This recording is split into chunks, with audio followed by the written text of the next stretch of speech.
Welcome to the first official episode of the Fruity Podcast. If you have been subscribed to my podcast for a while or following me on social media for a while, you have probably listened to one of my podcast episodes under the TD Nutrition Podcast episode name.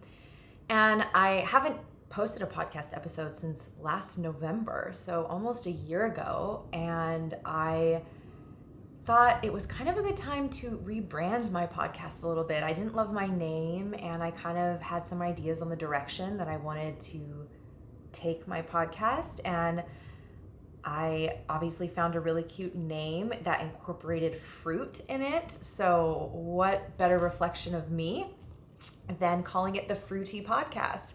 So this is my first official episode doing the Fruity Podcast, and my plan is to do lots of fun topics, a mix of solo episodes of just me talking and bringing on a lot more guests to have great interviews and great conversations. Like I said, if you've been listening to my podcast before, then you know a lot of it was just me talking about various nutritional topics. But this is going to be a little different, and I'm really excited to start this and have you all here to watch the beginning of this journey. So today's episode topic is I'm not vegan, which may be shocking. And obviously I'm going to explain that. And this episode is going to be very different as well, because while it's going to be kind of fact-based, it's also going to have a very big spiritual element to it, which is different for me. I feel like there's been some spiritual elements sprinkled throughout previous episodes, but this is going to be a little bit more spiritually heavy. So yeah, I'm not vegan, and if you follow my page, you may or may not know this. But technically I am vegan. So, spoiler, obviously I use something very catchy for the title, but technically I am vegan. But if you follow me, you probably have never really seen me identify as being vegan. I maybe have used the term raw vegan once, maybe twice, but I usually even try to avoid that. I use the term high raw much more than I use even raw vegan, and I usually just leave it at high raw. I will call myself fruit-based, I'll call myself fruitarian, but you really won't hear me use the word vegan.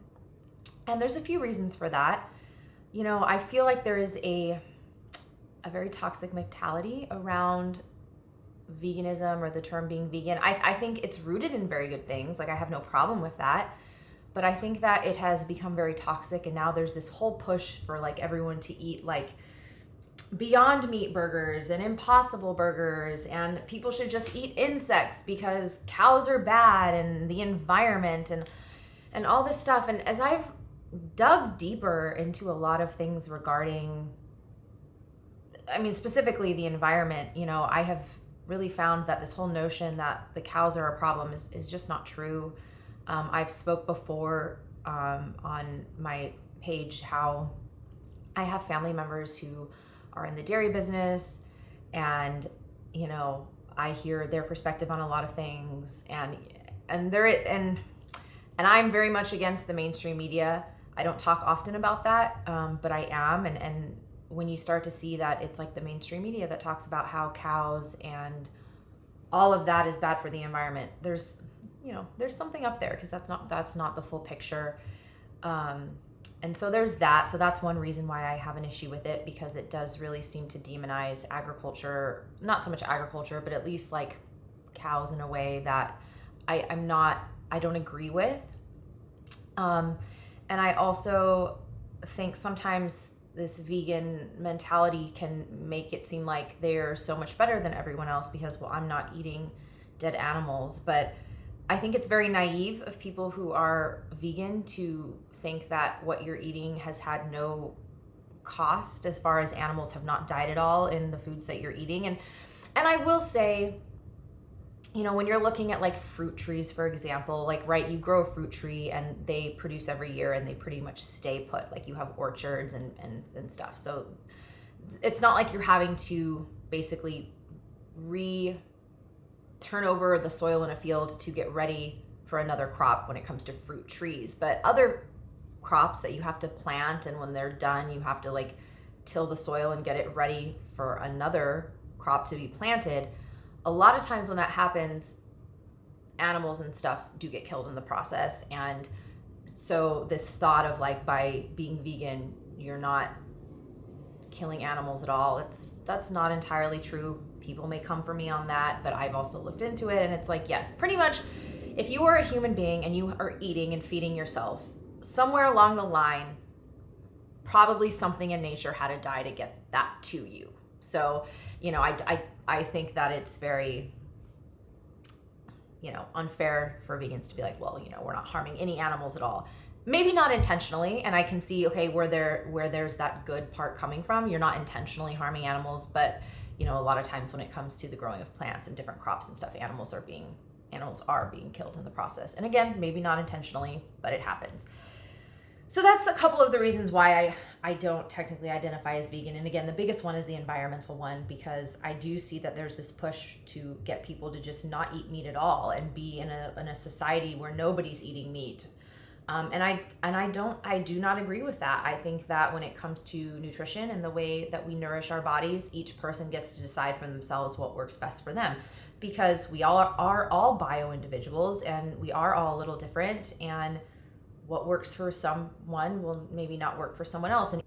And even when working with clients and they say they do want to be fruit-based, not all my clients are, but say that they do, what that's going to look like for one client compared to what that looks like for me and what that looks like for someone else is still going to be very different, even though, yeah, generally speaking, you're eating the same way, but the way that works best in each person's lifestyle is going to be different. So, what works for someone is going to be different for someone else, even if it's the same basic concept of nutrition.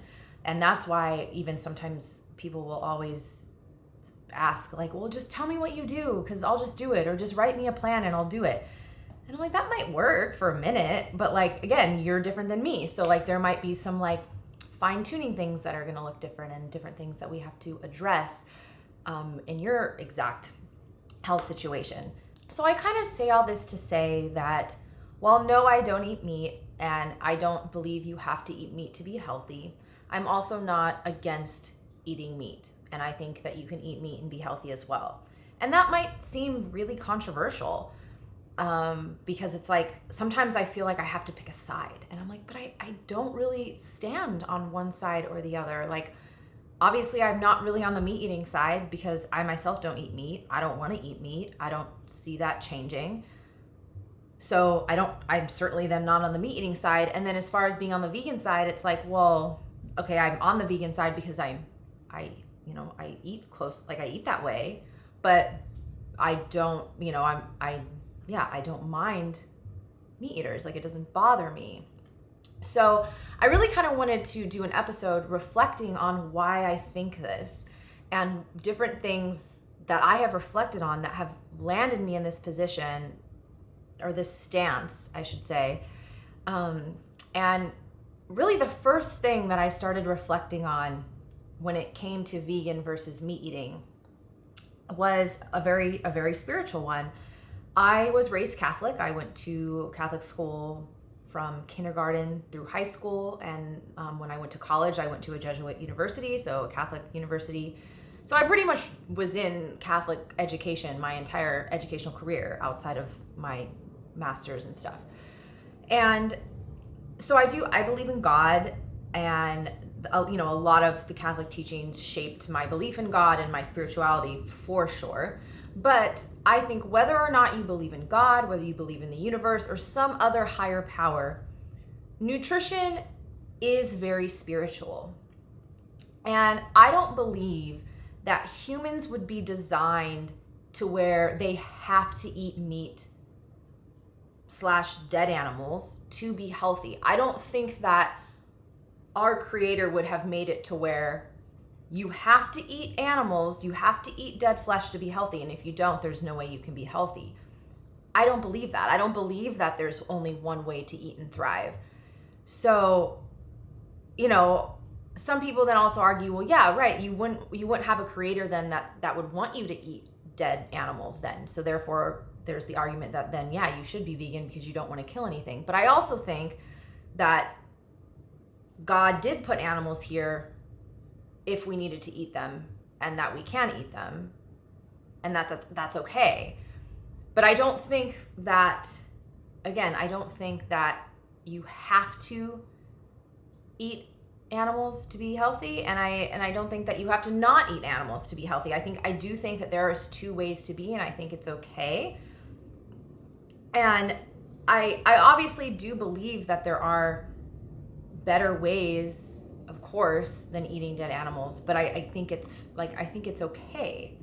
Like, to say that is wrong, I don't know, because I do believe humans are superior to animals. I believe as humans that, yes, we should treat animals well, and I have a real issue with like factory farming and a lot of the ways that certain animals like chickens and cows are kept when it's these massive operations. I think that there's real problems there, and that's also why, and I'm going to talk about this at some point too, is why I think going back to smaller scale farming is really where things need to be. And I think that's better for the livelihood of the animals and better for the health of people who do decide to eat meat.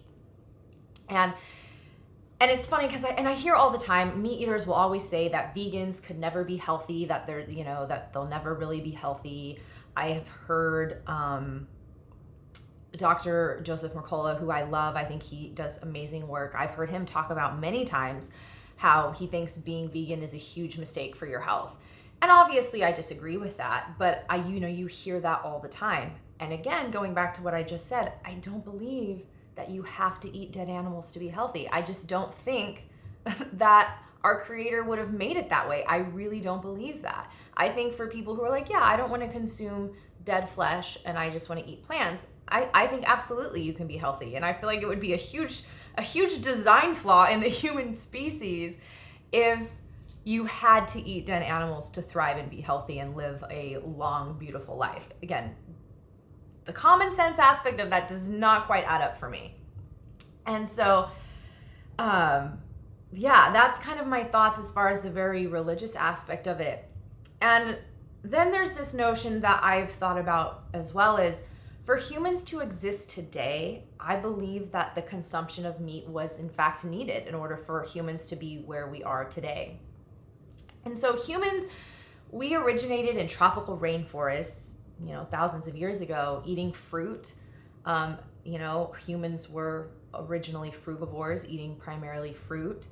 And then, at some point, humans began migrating around the world and inhabiting new areas for whatever reason that may be. Obviously, there's different theories. My personal theory that I think makes the most sense is that human beings are curious and we like to explore. And so I would think that at some point humans were like, well, let's see what's beyond these rainforests and see what else is out there.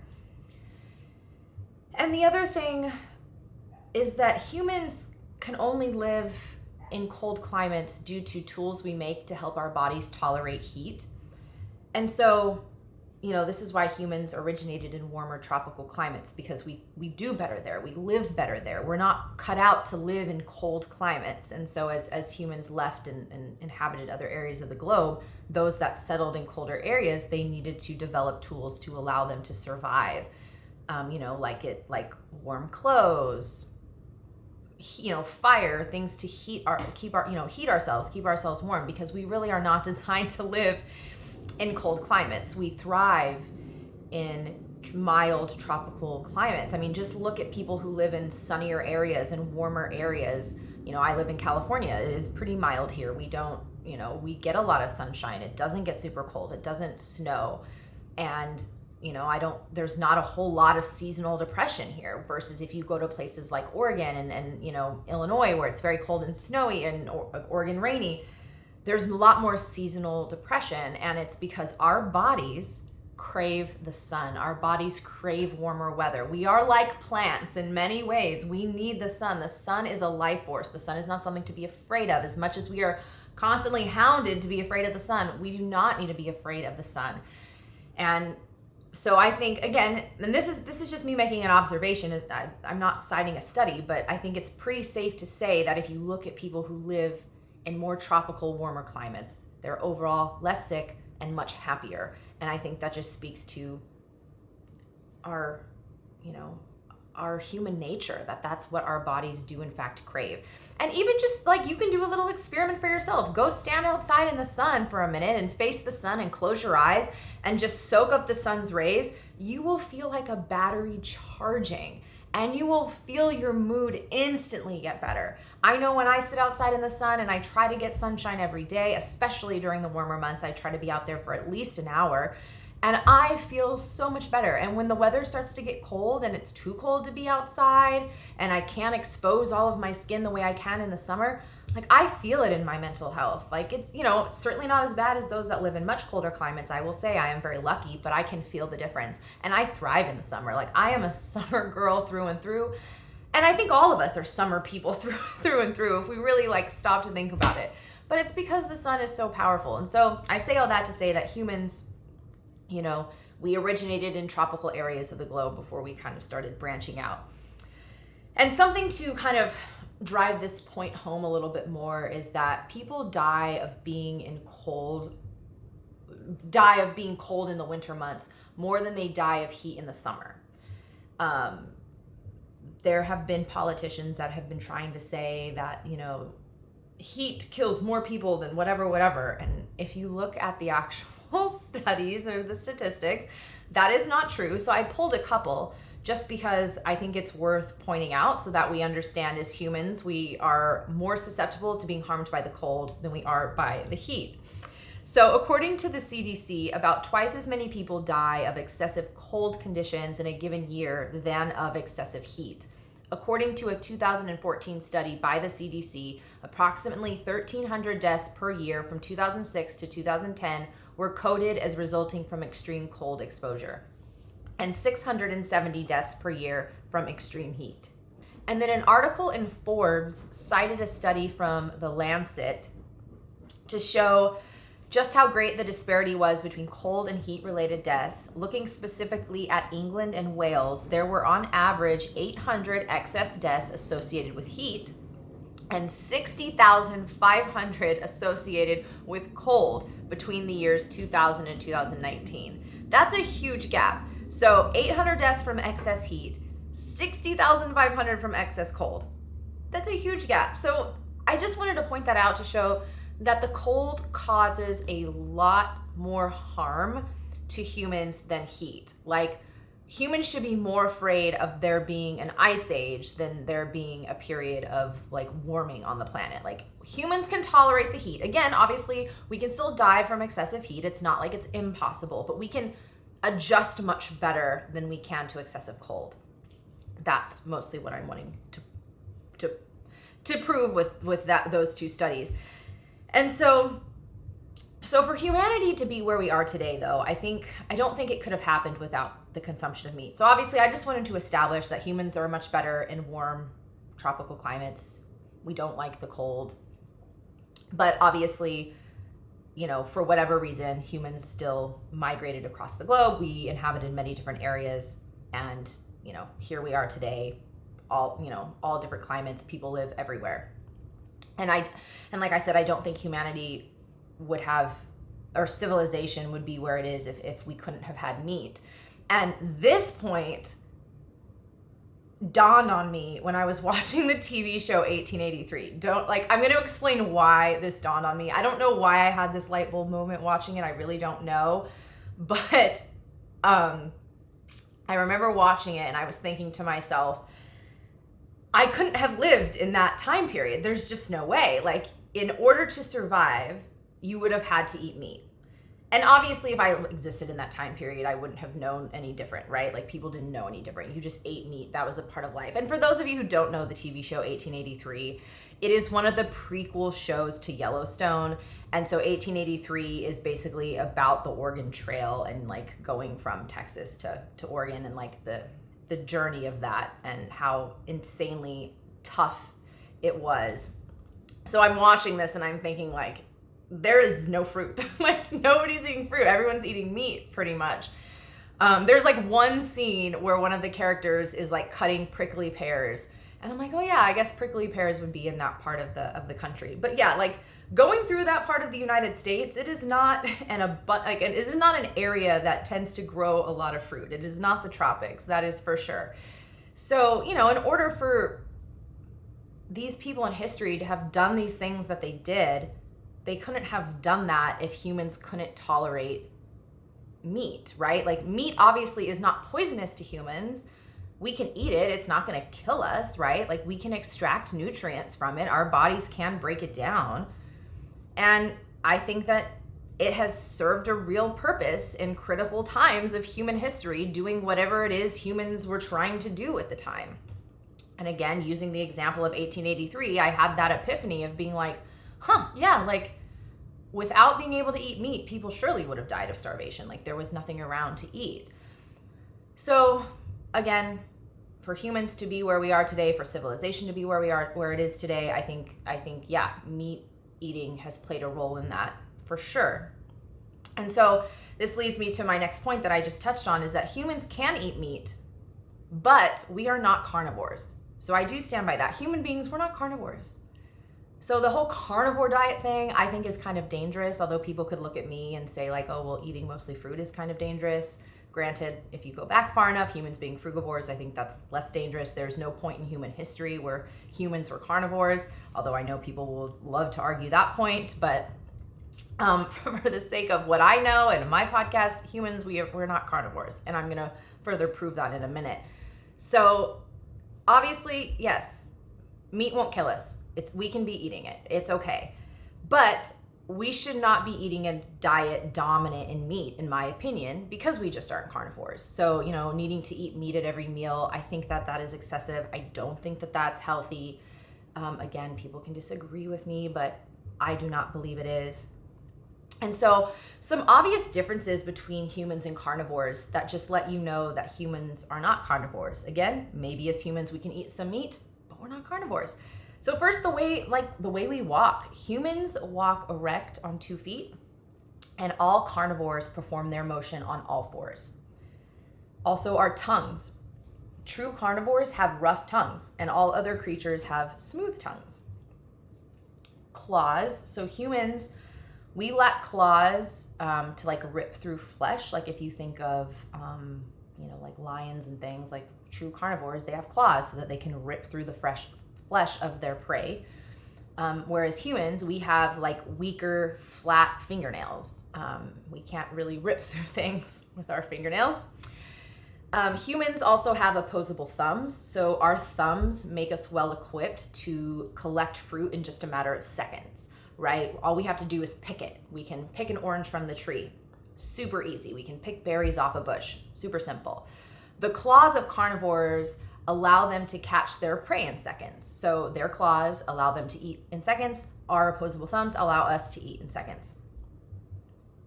And we certainly could not catch prey and rip the flesh off of, say, like a deer in the same way that a lion could not pick a mango or a banana from a tree. Wouldn't happen. Also, our colon formation is different. So human colons are convoluted, whereas carnivore colons are smooth.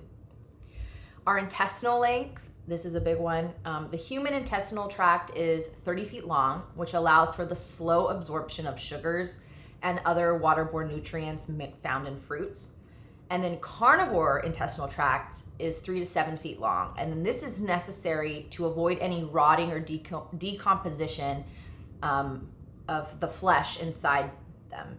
And so their intestinal tract is very, very short so that there's no rotting happening. Ours is very, very long and windy. This is why it's much easier to get food poisoning from meat as humans, because our intestinal tract is so long and there's all these crevices, and you could have bacteria stuck in those crevices and thriving and causing problems, whether it be SIBO or some other issue. SIBO stands for small intestinal bacterial overgrowth, if you didn't know. And so for me, and I'm going to touch on some more differences, but for me, the intestinal tract length was always really a big one. This is why, your dog can eat raw meat and you cannot, because your intestinal tract is way too long. You are going to get sick. You will probably get, food poisoning of some kind because you cannot break down raw meat. And even then, even with cooked meat, we're more susceptible to, having things rot in our intestinal tract. Again, it's so long, and it's designed mostly for the breaking down of the sugars and the nutrients in the water found in fruits. The next difference is jaw movement. So as humans, we grind our teeth, we grind our food. And carnivores, they have no lateral movement in their jaws. They can only go up and down. Humans, we can go side to side, we can go up and down. And that's because we grind our food. I keep saying want to grind our teeth. I don't know why. So that's, our jaw movement is different. The next is our teeth difference. Maybe that's why was wanting to say teeth. So our canine teeth have absolutely no resemblance to true canine fangs found in carnivores. So the true canine teeth found in carnivores is pointed and sharp. Our teeth are primarily flat for mashing our food, and our teeth are most similar to that of apes, who are also frugivores. So if you compare a bunch of different teeth, and the teeth comparison is used very commonly, I know. But like, even if you look at like animals who are omnivores, our teeth don't even quite match an omnivore animal's teeth. We definitely match, like apes, who are frugivores, which I think is very cool. I think it's fascinating. Some people don't love that argument. The next difference is stomach acid pH. So the pH levels of hydrochloric acid, and hydrochloric acid is the acid in our stomach that breaks down our food. So the pH level of hydrochloric acid that humans produce in the stomach ranges from 3 to 4, or higher. It can go as low as 2, but it's 3 to 4. So 0 would be most acidic, 7 is neutral, 14 is the most alkaline. And then a carnivore stomach pH can be in like the 1 range, and it usually runs in the 2s. And then the stomach acid of a carnivore is at least 10 times stronger than that of a human. It could be even 100 or 1,000 times stronger than the humans even. But it's usually at least 10 times stronger, but it can be a lot stronger. And if you think about it, yeah, if you're eating like flesh all the time and maybe some bones, like you're gonna need a pretty acidic stomach pH to break that all down. And so ours is pretty low in comparison. So like I said, ours ranges from a 3 to a 4. And 7 is considered like neutral. So we're just below neutral. Our digestive enzymes are also different. So humans' digestive enzymes are geared more for easy fruit digestion, which again just kind of goes to show more how humans are geared toward eating a lot of fruit. So we produce an enzyme called ptyalin and I'm probably saying that wrong, to initiate the digestion of fruit. So carnivores, they have a completely different digestive enzyme ratio, and they actually have no ptyalin at all in their stomach. So it's very different. And then the last difference is, there's also more differences than these. I just kind of picked some that I thought were the most fascinating. But the next difference is the liver size. So carnivores have proportionately larger livers in comparison to their body size than humans, which makes them better at digesting fats.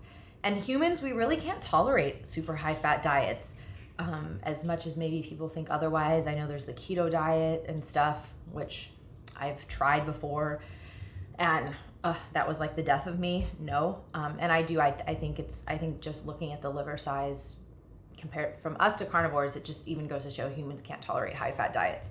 And again, all meat contains fat. So the more meat you're eating, the more fat you're eating. So I thought that was worth pointing out, was the liver size difference. And like I said, there's a lot more differences between carnivores and humans. And I could have gone through every single one, but it would have been really long and I didn't think it was worth that. But I just, again, like I said, I wanted to do some of the ones that I thought were more fascinating and interesting. And so another thing that I was talking about with a client when it comes to kind of like my stance on like meat eating and not eating meat is, we had a really great session one day and we were kind of talking about this and like our stances on like why we're not anti-meat consumption. No, we don't eat meat, but again, like I said, not anti-meat consumption. And I'll preface this by saying what I see all the time with my clients, and again, most of my clients are women, is the number of women who come to me and they tell me that they don't want to eat meat anymore, that they only eat it because they feel they have to be healthy. I was there as well. And I got to this point where I was eating meat for dinner. I wasn't eating it for every meal, but I was eating it for dinner every day because I felt I had to. I felt I had to eat it to be healthy. I felt I needed it for the protein. I was working out a lot. And And I hated cooking it. I just hated it. I made it as easy on myself as I could. I was buying grass-fed ground bison and I was just cooking it in a skillet. And, one thing that I hear a lot too from people is they're like, oh, well, when you were eating meat, you probably weren't eating very high quality meat. And that's probably why it didn't agree with you. And I'm like, no, actually, I was eating pretty high quality meat. Like I didn't like to cook chicken. And the only thing I would cook would be beef or bison. And again, most of the time it was grass-fed bison because it tended to be low. It was a leaner meat. So that's why I picked it. But I did not like consuming it. I didn't like it. I much preferred all the veggies that I was making with it. And why is it that you hear this more from women than men? Like, you don't often hear men saying, oh, well, I just eat meat because I feel like I have to, but I don't enjoy it. Like, I rarely hear that from men. More often than not from men, I hear, well, if I don't have meat in my diet, I'm not going to feel full, or I don't feel full, or I just, I don't feel like myself, like I feel like I need it. I've heard people say that I just feel weak if I don't have meat in my diet. And I don't know how much of that is maybe like a placebo effect, or just like a mental thing, right? Like just this, oh, I'm not eating it, so I should, like, I'm gonna feel this way, versus if like maybe you didn't know that you weren't eating meat, if you would feel the same. I don't know. But regardless, you do hear this more from women than you hear it from men. And so, like I said, a client and I had a great discussion on our theory of why this is the case. So if you look back on like hunter-gatherer societies, men were the ones going out and hunting and women were the ones gathering. And so my client had a really profound take, and she said that, men are life takers and women are life givers. So men go out and hunt and they take the lives of the animals and they bring it back for food. Whereas women, they're just gathering fruit or whatever is around, and they're the life givers. They are the ones birthing the children. They are taking care of children. They are taking care of the life of the future generation. And I think that that's very interesting. That as women, being life givers, being the ones that possess the power to bear life, that it's not all that shocking to me that women would have more of an issue eating the dead flesh of something. That maybe subconsciously does not sit well with most women. Right? Like, to me, I'm like, that just makes total and complete sense. Whereas men, being the ones who were the hunters, they don't give life the same way that women do, that they don't have an issue eating animals, that it does not bother them. And so I sat with that, and I thought it was such a good point, because I kept thinking, like, why is it that women just don't want to eat meat? Is it just this, this biological difference, and that, we just don't need it, or we don't enjoy it in the same way? I really couldn't put my finger on it. And when my client shared that with me, I was like, yes, that makes sense to me. Again, it's not like scientific fact or anything, but to me, it just makes logical sense. It just feels like common sense, right? It seems like, yeah, that makes total sense. It makes perfect sense. And I was watching an interview with a woman, and I don't know if she was like a doctor or what, but she was someone who didn't eat meat. I forget her title, and I should have saved it, but sometimes I'm watching so many interviews, I don't know what's gonna stick in my head after the fact. And this stuck in my head, and this isn't to like gross people out or try to convince you not to eat meat, but it was something that really spoke to me. And again, maybe it spoke to me as being a woman and being someone who gives life. I don't know.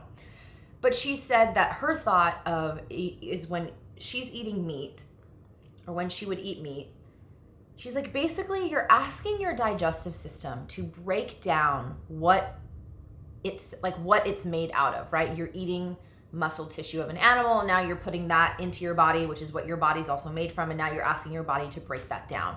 And she's like, to me, that just makes no sense and seems weird. And I was like, oh, that's kind of a good point. Like, that kind of grosses me out. I don't want to eat what my own body's kind of made out and like made from, in a way. And I just think women think about this a little bit more in a different way than men do. And I don't think there's anything wrong with that. I just think it's, kind of speaks to some of this like deep biology of men and women being different. And, we live in this time where, people always want to say men and women are the same, like we're equal, we're the same. And we're not the same. Like, we could be equals, but we're going to be equals in completely and totally different ways, because men and women are just different. We just are. Our brains are different, biology in a way is different. The way we see the world is different, and that's okay. And so I am not surprised that we would have different nutritional needs. And in fact, we do have different nutritional needs. Just look at like sleep. Men need less sleep than women do. And women cannot be productive in the same way a man can be productive. And is that a bad thing, or is it wrong to say that? No. Again, we are different. Men have 24-hour hormone cycles versus women have 28-day hormone cycles. So we're just different. So I'm not all that surprised that women can be happy, healthy, and thriving without meat in their diet. And more often than not, men don't feel the best when they don't have meat in their diet. Again, that's not to say that there's not exceptions to that rule. There's always exceptions to everything. I have lots of male friends who don't eat meat and are thriving and super strong and fit and amazing. So, of course it's possible. I'm just saying, like, generally speaking, this is what I see more often than not. And it's funny, I have been asked a few times, like, do you only date people who are vegan or who eat like you? And I don't. And in fact, I've never dated anyone who was vegan. And that wasn't, I didn't intend for it to be that way. It's just when I look back at my dating history, I'm like, yeah, I've never dated anyone who was vegan. Not by choice. It's just what happened. And, if I dated someone who ate like me, that would be fine. I would be fine with that. But I also don't care if someone eats like me. And for some people, that's a big deal. Like, if you're vegan, you want to date someone who's vegan, or if you're plant-based or whatever, you want to date someone who eats the same. But I don't care. And in fact, there is this part of me that, like, I feel like, I really hesitate to say this because, again, like I said, I have lots of male friends who don't eat meat and are amazing and in shape and everything. But for me personally, there is this masculine thing about men who eat meat that I am attracted to. Again, that's just me, and that's just my biological makeup for whatever reason. And it's not that I'm not attracted to men who don't eat meat. I just have found myself more in situations where I am dating someone or with someone who eats meat, and I am okay with that. So I think that's why I don't have this aversion to being with someone who eats meat, whereas I know people who would not date someone who eats meat. There is an aversion there and they wouldn't do it. But for me, I don't have this aversion. And it could be because, like, I'm a woman and there is something more associated than with men eating meat versus, like, if someone wanted a girl who didn't eat meat. Like I said, again, going back to the life giver, life taker situation, I think that, if a man wanted a woman who didn't eat meat, I can kind of see why, given the fact, like I said, women are life givers and there's something there. And at the end of the day, it doesn't matter who you end up with. It's like whoever you want to be with. But I have seen people be attacked for having a partner who's not vegan, and it's like, why are you with someone who's not vegan? Like, it's so insane to me. And I'm like, sure, like, if you're eating the exact same as your partner, as the person you're with, that's, in a lot of ways, that's probably the easiest. Like, but it's also fine if you don't. Many of my clients eat different than their spouses. Like, I don't know. I don't see an issue with it, but I thought I would include that in this episode because I get asked that question all the time. Do you only date vegan guys? And so, yeah, and I wanted to share that, little tidbit about the meat eating and the masculinity, again, in my opinion. That's just me. And it's something to think about. Like, I'd be curious if other women who don't eat meat feel the same way. Like, if you're a woman and you don't eat meat, what is your stance on dating somebody who is a meat eater? Are you okay with it? Do you find it attractive because it's very masculine or something? Or is it like, no, I do. I want someone who eats meat. I would love to hear your input on that. So now I'm going to talk a little bit about the ethical aspect, because a lot of times people choose not to eat meat for ethical reasons, because of the treatment of animals. And I totally understand that, and I totally respect that. Like, I get it. I love animals, and I hate seeing some of the stuff that goes around about that. Like, when I see that, I can't stomach it at all. Like, so I get it. I totally get it. And my view is that, there are more conscientious ways to eat meat if you really want to keep it in your diet, looking more toward regenerative farms, small scale farming. I think that those are much better options. Something where the animal is living a nice life, a not super stressful life kind of thing. Like there was this Amish farmer, Amos Miller, and he had like a website, and I don't know if he was gonna get shut down by the USDA because he was processing all the meat himself. He was killing his animals himself and processing it versus sending it to like a big processing plant where the animals would then be slaughtered and processed. And I think that that's awful. I think that's a breeding ground for bacteria and diseases. I think you should let farmers do it themselves. Not that something couldn't happen there, but to me, I think that there's a much lower chance of that. And in fact, this exact farmer never had an issue of someone getting food poisoning from his meat. And that was the reason why, he was going to be shut down. Again, I don't know if he ultimately ended up getting shut down or not. I haven't followed up on the story, but people would buy from him knowing they were running that risk, in the same way people will buy raw milk knowing they're running that risk. But raw milk is, has a lot of benefits, much more than pasteurized milk. So yeah, I think if you want to keep meat in your diet, there's better ways of going about it. There's, great resources of buying from smaller farms and stuff. And, I ultimately, though, do believe that there is something to the way a person who eats all plants vibrates. Like I do. That's why I eat the way I eat. And that's why I talk about what I talk about, because I do believe that people who eat a lot of fruit and, a lot of plants in general, but specifically a lot of fruits, I think that you vibrate very differently. Your energy is very different than a lot of people. Again, doesn't mean I'm knocking anyone else. I'm just saying I do really believe that. And so while I have no issue with people who choose to eat meat, at the end of the day, I do strongly believe there is something to be said about a diet consisting of all living foods and how that changes you spiritually and physically. I mean, you cannot deny the fact that the more living foods you eat, the more alive you feel. And I don't eat meat anymore, but I do eat cooked food. And even just comparing how I feel when I have gone a week without eating cooked food compared to a week when I'm eating more cooked food, like it is, even just on that scale, it is a night and day difference on how I'm feeling spiritually and physically, and how much more light and alive I feel.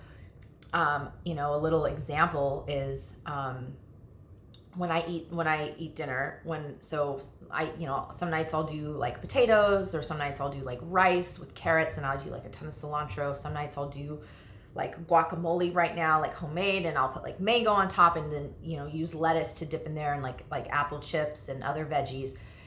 So if I eat like a meal of rice, when I finish that meal, and normally after I eat dinner, I take my dogs for a long walk.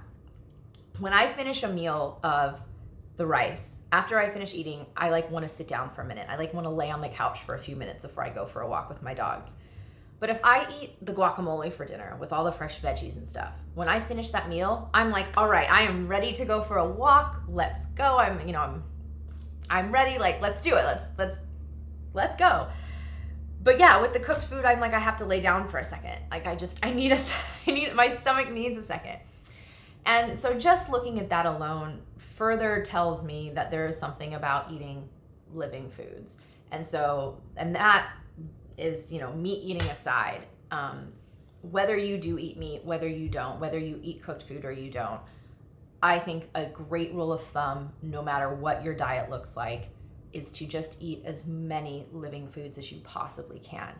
Your cells will feel it, and ultimately you will feel it. And like I said, it will change you spiritually and physically.